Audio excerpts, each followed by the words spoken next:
Shorter. Fix this.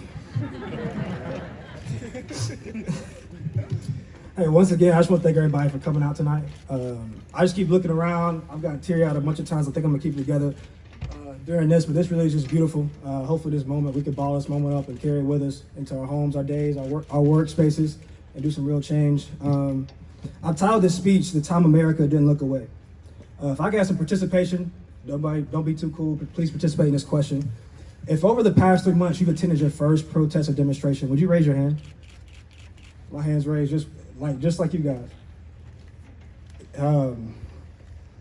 Yeah, that's what I expected, because I'm right there with you. My hand is up. This is my first time joining this way. My first protest, I've actually been able to organize it, kind of cool, I don't know, we'll see. But at the same time, this is my first time seeing Black people suffer or die in America. And I'm just curious, I'm really curious, why is America caring more now? Why are we caring more now? And from talking to my grandmother, who's the wisest lady in my life and can really cook, she lives in St. Louis. She's 76 years old. I called her this week and we were talking about just life and how everything's going on. She checks in all the time. I asked her, why do you think it's different this time? And she was like, I don't know. It just seems different this time, baby. And I agree. It's different this time. I'm 22 years old. I'm trying to figure it out, enjoying the fight more now than I ever have before. Ultimately, I know I must stand for something.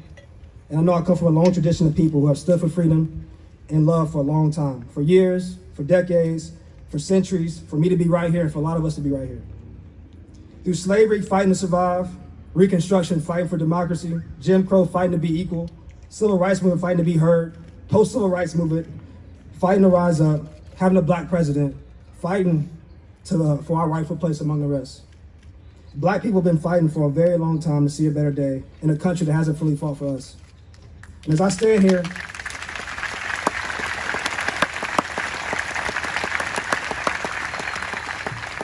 I don't want to paint the picture that change hasn't happened. So I honor those brave men and women that took those steps years ago, our parents, our grandparents, all those that have gone before us. Change to me is the process and the end results. So I say we've made steps, but we all know there's work to be done. And I understand why a lot of people feel overwhelmed right now, feel frustrated. It seems hard to agree on anything. An argument awaits us almost at every turn. We try to explain our beliefs. Even making a simple statement like Black Lives Matter causes defenses to rise up. Our country seems like it's in flames because of a lot of rage, disappointment, and just like disbelief of the evil we've all seen on our phones. And honestly, it just feels helpless, like there's no way forward sometimes. But I find myself here with hope because I'm seeing all the good that's already coming out of all this madness and tragedy. Like this special moment right here as I look across Bowman Field, feel a lot of people look differently, come from different. We're all here gathered together. And ultimately, as I've been able to reflect and look within, which is most important, I just feel like it's different this time. And I can hear you asking, why? Why is it different this time? Because this time America didn't look away. Many of you are here this evening because you didn't look away. In the past, we've all looked away from the real wounds that are on the body of America. For some, we lost hope, thinking it's just gonna be the way it is, and it'll forever be that way. For some, we got selfish, thinking as long as it's not my people, not my family, not my friends, I'm good. For some, we tried to ignore it, thinking that this can't really be how it is in America, but it is. For some, we suppressed it, thinking nobody cares to listen to our pain. And for whatever reason, maybe Corona, the world being on pause, maybe it's just been a bunch of moments that have made this moment. Maybe it's the 2020 vision, seeing things clearly. Maybe it's TikTok, who knows. But for whatever reason, this time, people are not looking away. For 8 minutes and 46 seconds, we were forced not to look away. For 8 minutes and 46 seconds, we heard George Floyd's helpless cries, and we cried. I cried. We saw George Floyd have his life taken away, and we felt our life being taken away too.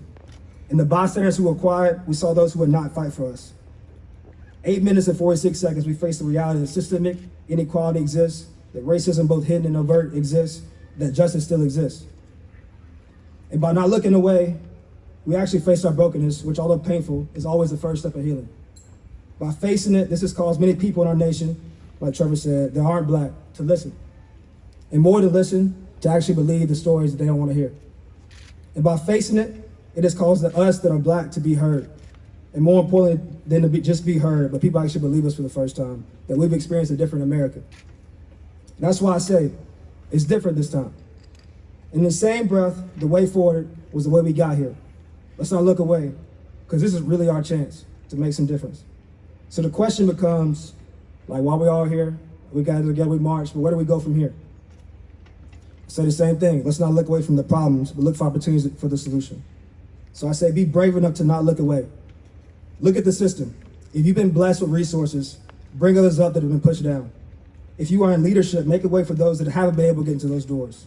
If you are in power, speak up for those that aren't, and make decisions that bring about true equality. If you're successful, help others be successful. Lift as you climb.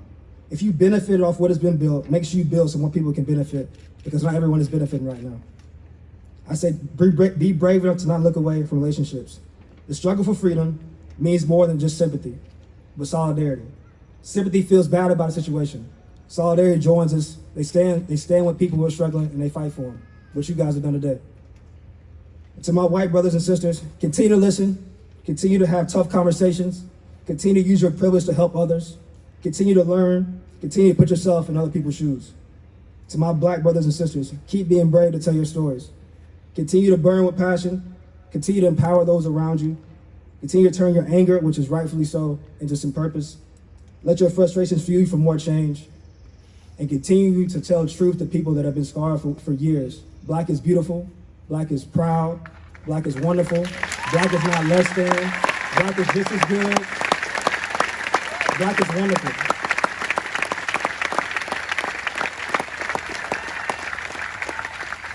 And finally, let's not be afraid to look in the mirror. Search your heart, all of us. Identify the attitudes or the assumptions that we hold against people that look different than us. Don't allow space for hatred, because nobody wins there. Don't allow space for prejudice. Recognizing when we look in the mirror and deal with what's inside, this is what brings about true change. And when our heart changes, we change. And as we change, our homes change. And as our homes change, our society changes. Hopefully, as our society changes, our future changes. As our hearts change, we change. As we change, our homes change. As our homes change, our society changes. And hopefully, our future changes. And as we all commit to do this, hey, it's not, this is one step in the right direction. Change the name of the buildings is one step in the right direction. And as we continue to take steps, one step, one conversation, one prayer, one time just showing up, one protest, one moment, one belief, one reflection, one cry, just one everything. As we all continue to do that, I think we'll look back and we'll see that we made some difference. Collectively, we made the world better. So I pray when history records this moment, it'll record a story of a generation that seized the opportunity because they refuse to look away. It's different this time.